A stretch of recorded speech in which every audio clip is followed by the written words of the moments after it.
We are going to destroy the Night King and his army. We'll do it together. You have my word. And your family hasn't seen its end. You're still here. I can't have children. Who told you that? The witch who murdered my husband. Has it occurred to you she might not have been a reliable source of information?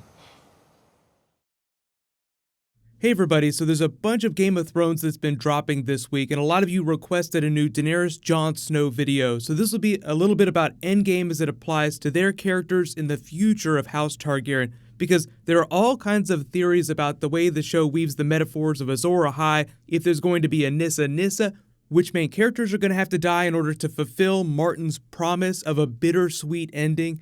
So if you're finding me for the first time, I do weekly Game of Thrones. Be sure to subscribe to get everything. There'll be giveaway stuff at the end of the video too. So isn't it so nice? Like the reason I included those clips at the beginning is because they're basically narrating exactly what they're going to be doing in Season 8. Isn't it so nice when characters tell you exactly what they're going to do?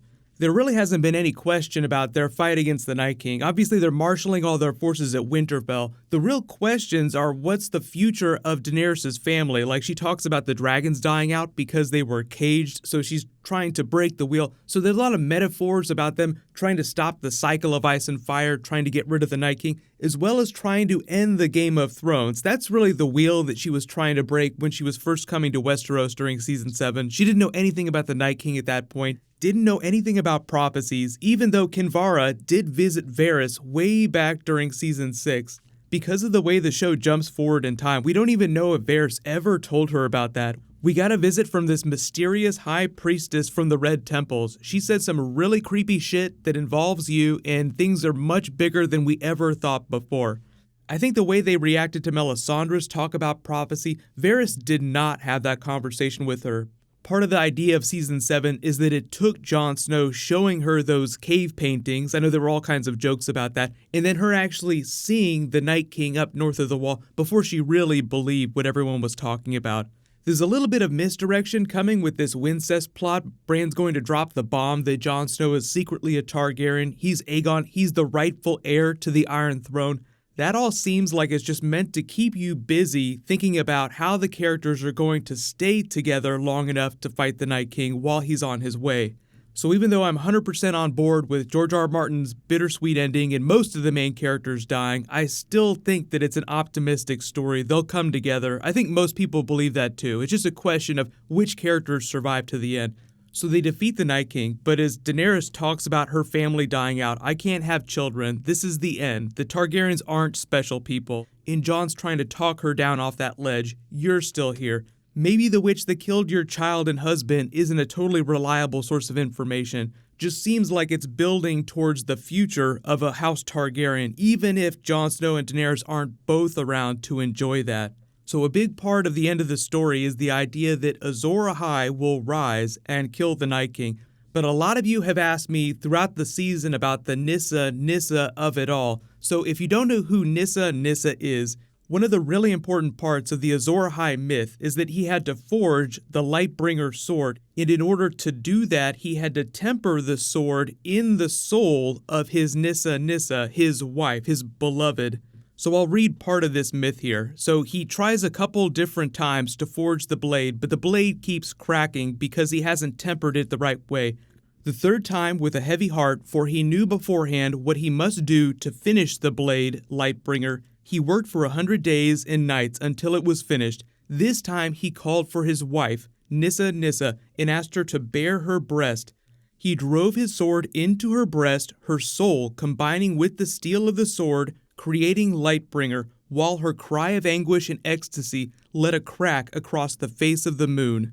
That's taken out of a Davos chapter in Book 3, so it's taken right out of Martin's main novel. So people have taken this literally, meaning that Jon Snow, or whoever you think Azor Ahai is, would have to plunge his sword into the breast of whoever their beloved is. So in the case of Jon Snow, that's Daenerys now. So the important thing, as Melisandre says, prophecy is a tricky thing. I think it's more of a metaphor, and when you talk about the soul combining with Lightbringer, the idea that Lightbringer is a number of different things on the show. Yes, Longclaw is a version of Lightbringer, but the dragons are also a version of Lightbringer, and sort of tied up in the idea of the future of House Targaryen and this mystery about whether or not Daenerys can really have more children is that her child will also be Lightbringer. So like part of her soul would combine with Jon Snow, they would make a baby, that baby would be Lightbringer. But obviously the reason why you have to take the idea of Azor Ahai and Lightbringers more of a metaphor is because it's not like she's going to give birth to a baby and then that baby will immediately kill the Night King. Because a lot of people take it in a really literal context, which I think is probably a mistake, in that somebody will have a literal Lightbringer, he'll push it right through the Night King, and that'll be the end of it. But just remember the way the TV show weaves metaphors. So the idea that, not all of them are going to survive, and I definitely think that Jon Snow and Daenerys won't both survive, but I do believe that she will get pregnant with a baby. That baby will be the future of House Targaryen. So like they're talking about how her house is not ended when they're picking up the baby dragon bones. So there will be a future of House Targaryen. They're sort of the Skywalkers of the Game of Thrones series. There's even the idea that one or more of the prequel series is centered around Targaryen things in the past. So they're just so big in the Game of Thrones series, it's not like this is going to be the ultimate end of their family. But if you do want to believe that Jon Snow is going to survive, Daenerys will die, I still believe that they will have a child. That child will survive. And so even in that scenario, were Jon Snow to continue living, he would be the future of House Targaryen, but he's not going to take the Targaryen name. He's still going to consider himself a Stark, and Ned Stark his true father. But in the very simplest of terms, you see what the show has been foreshadowing, that this is not the end of their family. There will be future Targaryens, even if not everybody is alive to see it.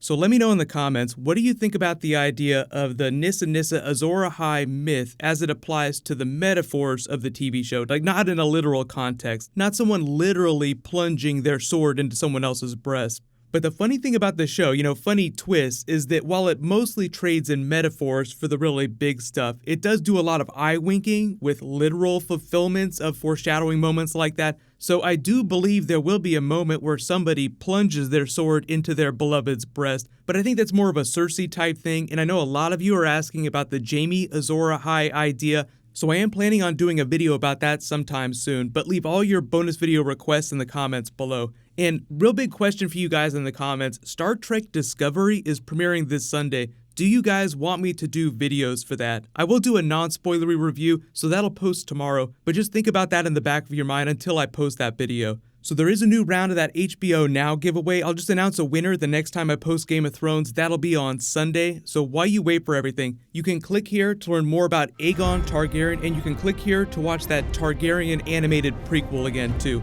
Thank you so much for watching. Everybody stay awesome. We'll see you guys tonight.